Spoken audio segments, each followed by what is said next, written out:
ask a little true. I'd like to know your point of view. Children who become the narcissist. Refer back to a video that I did. I was upset because I found support groups for mothers with estranged kids. Support groups for mothers estranged from their adult children. And I'm thinking to myself, why would this be?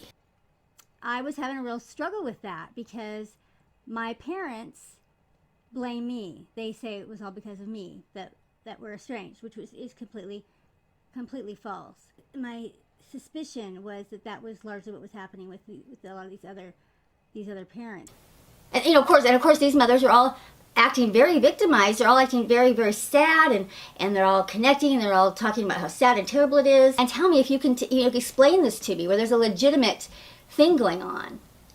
But what it looks like to me is, it looks to me like a bunch of narcissistic parents are banding together and making support groups and acting like victims. The thing no one had mentioned is that their child had become the narcissist.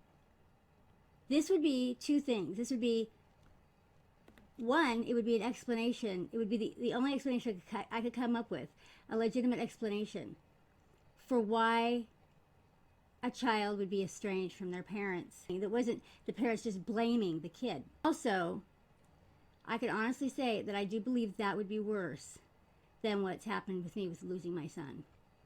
And I always had this saying that I said, death is the kindest way to lose someone you love. And I do believe that's true. If you have a child that has developed narcissism, which of course we know where it comes from, and if you were being abused by a narcissist or a sociopath, they were too. And so, of course, that's exactly what we would expect to happen. They were going to end up having some problematic behaviors.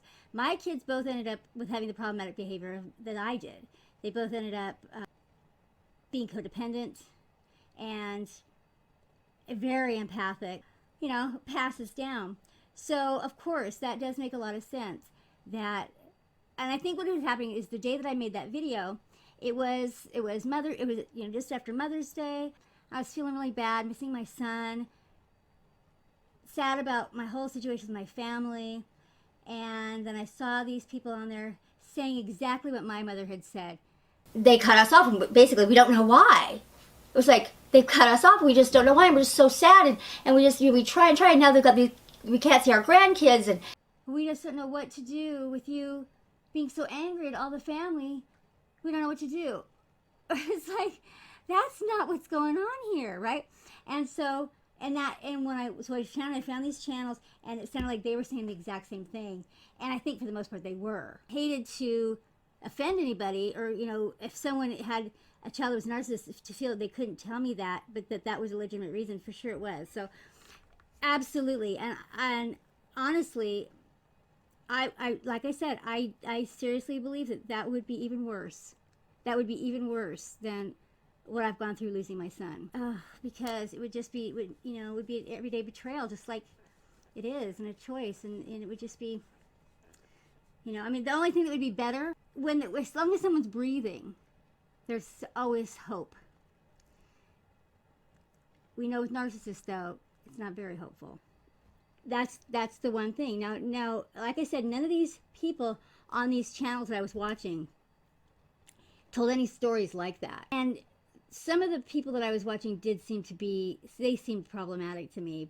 I hear that everyone that is making that decision, or is in that place of being estranged from their child because they're a narcissist, that they really go to extreme lengths before they're in that position, just like we do with everybody else. And I'm assuming that nobody here is just, finding a reason to walk it on their kid. So presumably, if they have no contact with their child, it's because either their narcissistic child has dumped them, or they have just had to make a decision to go no contact, just like they did with everybody else in their family, because they were being abused and it didn't look like there was any way around it, and the child didn't seem to be having no ability to want to change or to get at their true core self. And it's a really tricky thing because, it's not even a diagnosis you can make until a person's 18, because we are naturally narcissistic as children. And so, teenagers are especially self-focused. If it's passing, which of course we hope it is. So what I guess what I'm trying to say is, if you're in a position right now when you're thinking about, is my child a malignant narcissist, a pathological narcissist, like my dad or my brother or my husband, don't jump to make that conclusion until they are fully raised, until they are completely and fully raised, and until until you've really done everything you can to counter it, that it was too late for, with all the people that you met when they were already adults, or you didn't know about this until it was already too late. Because you're in a different position with your child than you were in as the child, or even that you were in growing up with, like a brother or something like that. So, and certainly with a husband who you met as, an adult. If you are a mother or a father with a child that is really starting to look like they have pathological narcissism, all there is to do, really model compassion, for one thing. You really model compassion, and that's probably something that they've seen in you all your life. That, which to me was a saving grace, that my kids saw me being a very compassionate person all my life, and they also were encouraged to be compassionate, and they were compassionate also. That really helps. The one really important thing is that you not allow them to abuse you. You won't allow mistreatment to happen anymore. And they've already seen you allow it already. So now that you're wise to it, let them see you change. Let them see that you have a boundary. You're not going to put up with it anymore. You've gotten wise to what's right and what's wrong, about what's abuse and what's not. And you're basically, in essence, of not letting them treat you a certain way. You're basically saying that's abusive. You might have to say that's abusive. I end up having to say, I'm not going to let you talk to me like that. That's not okay. So you need to be able to do that. Really, it's really up to us to define things. He could very easily say, I got raised by a sociopath, I had a terrible childhood, my brother died. I mean, what's the point of life? I'm just going to, nothing works out. I'm just going to, I'm doomed. He could totally say that. Or he could say, I made it through all that. My mother and I made it through all that. My mother loves me unconditionally. I am strong. I'm wise. I'm still standing here. I'm a compassionate person. I know what love is. And life is short. We're not guaranteed anything. We're not guaranteed tomorrow. So I'm going to make today count. He could also tell himself that. That's what I'm hoping for. Okay? So you have to model all these things. You have to really model these things. And the negativity, it's very negative in these relationships with the narcissist. It's very, very negative. And so your kid has been listening to that negative voice. The more that he or she has a risk of becoming narcissistic, is a hint that voice is very negative inside of his head. And so saying positive messages and, overriding that negative voice with your positive message. An episode not so long ago about reparenting yourself. Well, in this case, it's almost like you're doing those reparenting messages as much as you can get away with it to them. And it'll be tricky because they're not going to let you. It's going to feel kind of awkward because you haven't done it. You haven't said things like this in a long time. And the reparenting messages are to a little kid. But rather than waiting for them to figure out in 20 years from now that they need to reparent themselves, might as well try it, at least, to, when you get the chance, hug them, and tell them that they're doing great, that you have, even if they're not where, this is where I'm actually working on this for myself right now as we speak, even if they're not where I wish that they were right now. Perfect world, what I was expecting to happen was that he was going to get to be 18, he'd finish high school, we'd move away from all the abusers, and then my two sons could start dealing with their trauma once they're away from everybody. That's what I was hoping for. Instead, what's happened is that my one son died, and my other son has become frenetically staying busy with his friends, just trying to outrun the sadness and the fear and all that and the anger. And so that worries me, of course. But rather than tell him, rather than unload all that worry onto him, what I am doing is I'm saying to him, I have faith in you. You know, I have utter faith in you, and I know that you're going to work it out. I know that you ultimately are going to do the right thing for yourself, and that, you know, you will see everything that I see, and that you're going to do just fine. So you have to be a really positive influence, and you have to hold space for them to be everything that, you know, to be a compassionate person, to be a positive person. Work on yourself, always constantly be working on yourself, growing, so they can see that, so they can see you modeling that, and they can see another possibility of a way to be. Because in my son's case, this was really, I mean, I was really a standout compared to everybody else that they were looking at. And so, you know, it really is a miracle that they were not narcissists, truly. And sadly, I almost have some kind of a little bit of weird guilt about it, because it's almost like they needed to be narcissists to survive it. It raises compassionate kids that then were in a situation that was unbearable to live in. So, you know, like I said, no one came to me and said anything about that I had offended them, and no one volunteered this thing about narcissistic kids. But it just, you know what it was, is I was checking one of my videos the other day, and then it just automatically, another video played after my video, and it was some person I've never seen before, but she was saying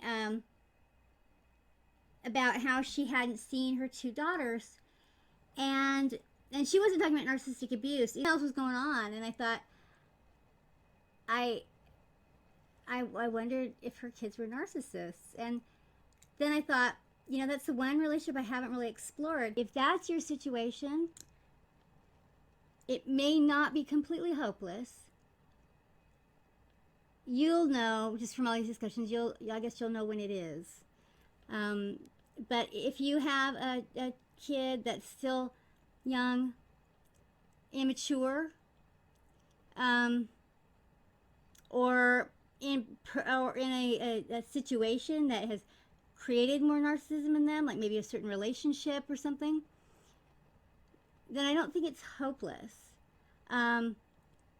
If they're getting up, you know, into their late 20s, early 30s, it's a pattern that you haven't seen much change, or you haven't seen them break from this pattern in like a long time, like 10 years.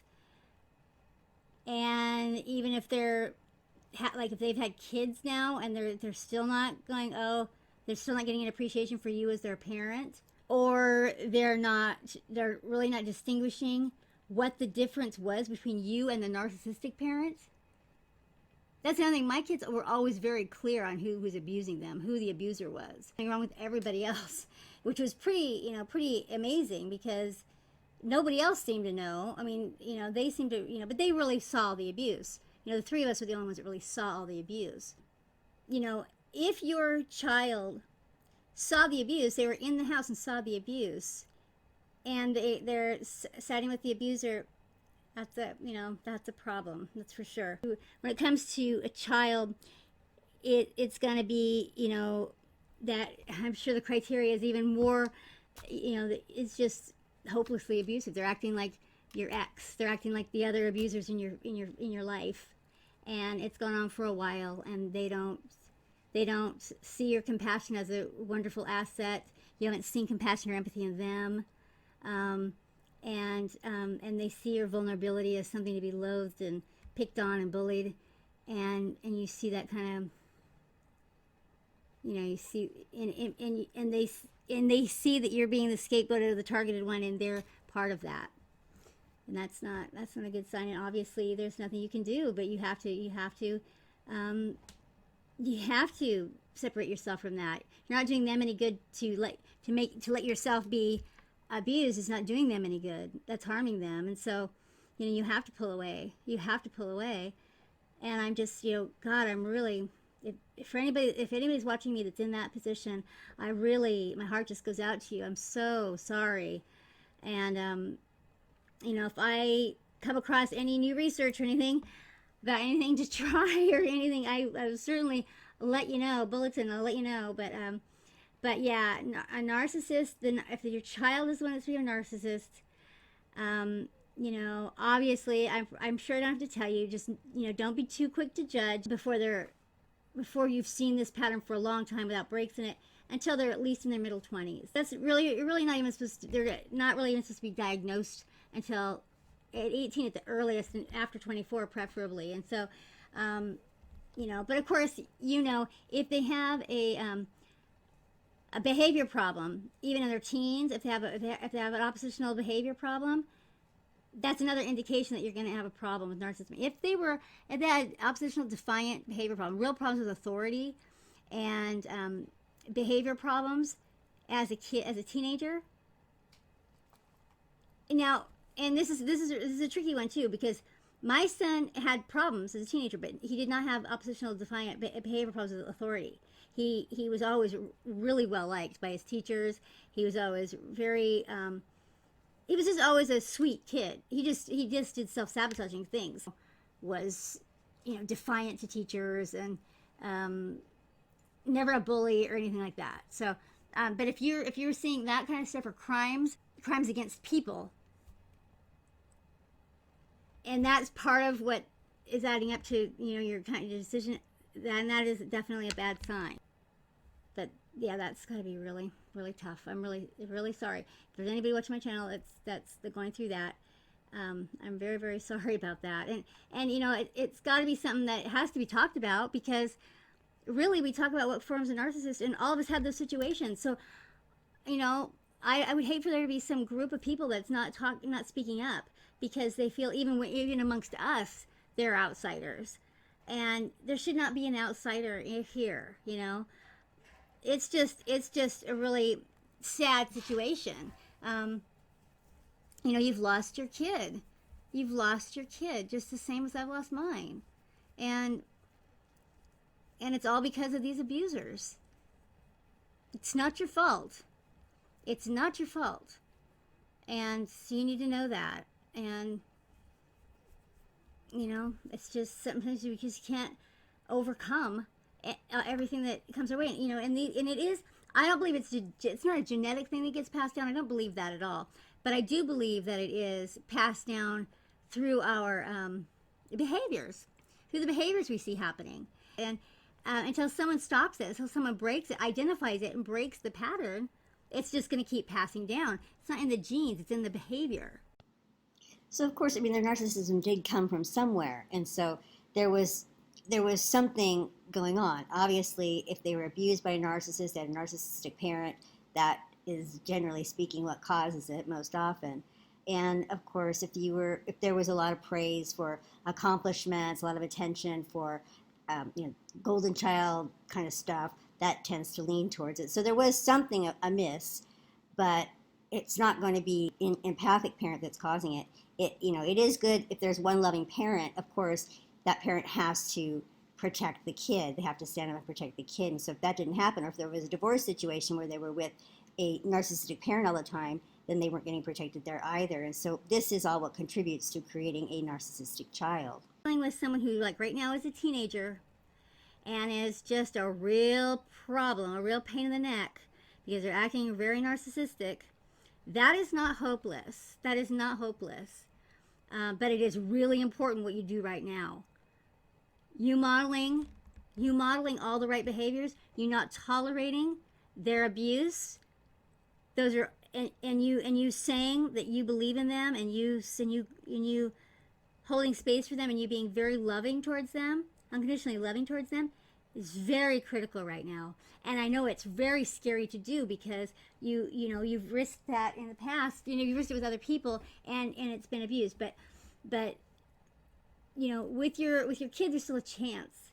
And especially if they're 18, 19, 20 years old, and maybe they're drinking too much, and they're having some other bad behaviors. What they're doing there probably hopefully, especially if they don't have like a long line of defiant behaviors. If this just kind of has come, they're trying a hat on. They're trying this on for size. This was what they saw adult males model, perhaps in your family. So they're trying that on for size. Just don't let it work. Let it just not work at all for you. If they're not in the house, that's even easier.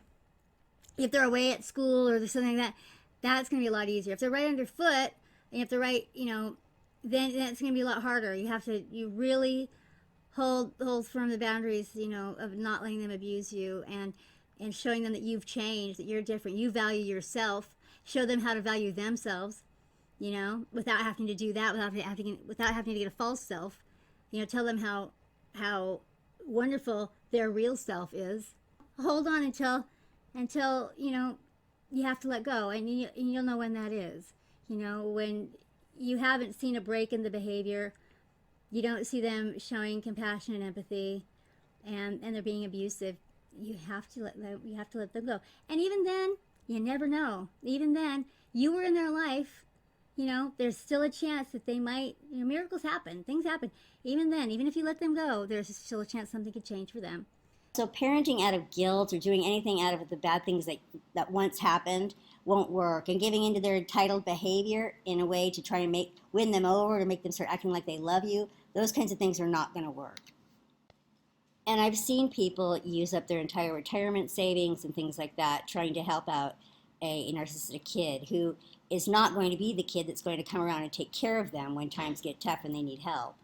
So no one should feel like an outsider. If you've got a child that didn't make it through without developing narcissistic personality disorder, you're not alone. You're not alone. That's for sure. So thanks a lot for listening, you guys. I will talk with you really soon. Okay.